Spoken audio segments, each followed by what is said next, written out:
So for decades in universities, we have focused on academic rigour, standardised testing and performance metrics. And I am not saying these are not important, but what if there is more to this for the real keys to success for students in higher education? And so in this video, I'm going to be talking about compassionate pedagogy and why I think that's an important shift that we need to be making. I've been studying compassionate pedagogy for the last few years, and I have read heaps of textbooks on it. And I've carried out my own research on it, where I have reviewed all of the peer-reviewed literature published on it in the last 10 years. So this is just some of the reading I have done on it. And in this video, I'm going to summarise all the learning I've had around compassionate pedagogy and talk through why it is now core to my teaching philosophy. And if we haven't met before, my name is Claire. I've worked in UK universities for the last 10 plus years, and I help lecturers improve their teaching practice by breaking down effective teaching strategies that make a real difference to student learning. So let's unpick the problem a little bit more before we look at the solution. So we know that the undergraduate student population has lower levels of well-being, particularly in terms of anxiety, than young people as a whole. And it can be challenging for students because they are balancing assessment deadlines. More and more of them are having to work part-time alongside studying. They've got the challenges of living away from home and adjusting to all of those sorts of things. So a lot of that anxiety is really understandable. And on top of all of this, recent UK student experience surveys have highlighted that higher education can be a lonely place for students, with 1 in 4 reporting that they feel lonely all or most of the time. Now, in response to this, universities have wellbeing support available for students, and every university I've worked at has had great wellbeing services. But even with this, students are still struggling.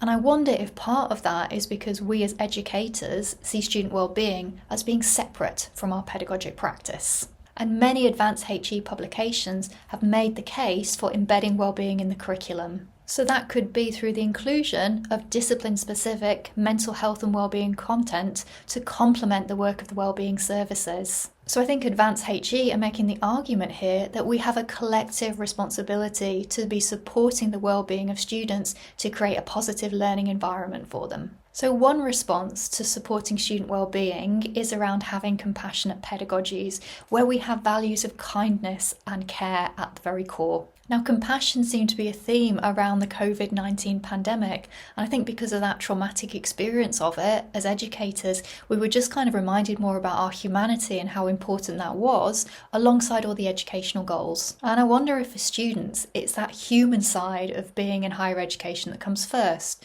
So making friends, feel like you belong in your programme, that you're part of the university, and all of that is the bedrock for student success. So I personally think the case for compassion at universities is crucial for student success.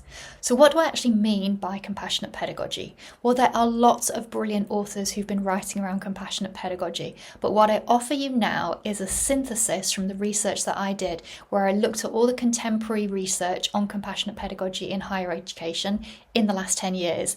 And I've put together this definition based on all of those peer-reviewed pieces of research.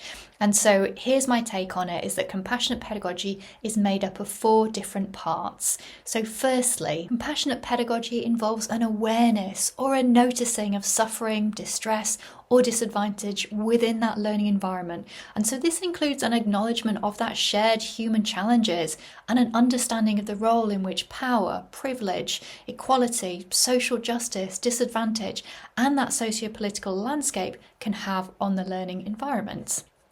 Secondly, in response to that awareness and noticing of distress, there was a desire and a commitment to action in order to address or to mitigate that. So to enable a response, it was important to identify with those concerns of others.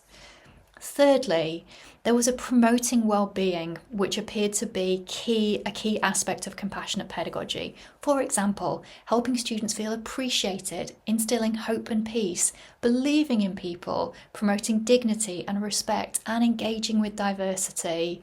Compassionate pedagogy was seen as transformative, such that it can inspire this fulfilling learning journey with the value of being committed to human flourishing and to growth. Now, interestingly, none of the definitions in that wider literature I found included that notion of staff well-being, so either teaching or professional support staff.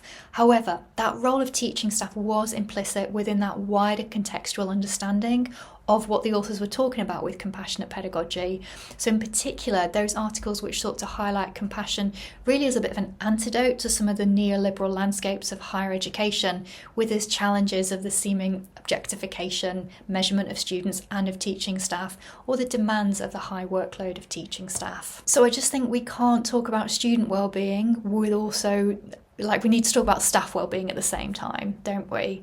And then fourthly, linked to that aspect of wellbeing, there was a sense that compassionate pedagogy was concerned with the whole student as a person beyond just that cognitive role of education alone. So by that I mean like those non-cognitive aspects to learning that promote human values such as humility, patience, courage, creativity, character. So that positive, caring student-lecturer relationship was noted in the literature as being important in addressing those non-cognitive aspects of learning to promote that human connection. So in a nutshell, compassionate pedagogy is noticing that distress or disadvantage in yourself or someone else within that teaching and learning environment, and then actively doing something about it. Like, it involves action. And that's where I think compassionate pedagogy is really courageous, because it means you're turning towards suffering, and that can be a really painful thing to do. So it takes great courage. Now, I also need to talk about what is not compassionate pedagogy, because I have had lots of pushbacks from colleagues around this, and they say things to me like, what, so you're saying I have to become a counsellor all of a sudden? No, that is not what we are talking about with compassionate pedagogy. That's why we have brilliant wellbeing services where you can signpost students to when they need that level of support. Compassionate pedagogy does not mean giving students everything they want and, fulfilling every single demand they make of us. That's not compassionate pedagogy either. Compassionate pedagogy also means that we're not saying that students don't have to take responsibility for their learning or, applying for extensions. Like, all of that stuff needs to happen still. Students still need to take accountability for their own learning journey. But I think it's worth pointing out that there will always be some suffering in learning. Like, I know from the learning I have done myself, I've gone through tough times with the learning because you get pushed to the edge of your knowledge. So that's kind of a normal eustress part of developing and growing as a student. So I'm not saying we remove all suffering, but I'm saying if there is distress or disadvantage within that teaching and learning environment, I think we probably need to try and do something about it. So what does compassionate pedagogy actually look like?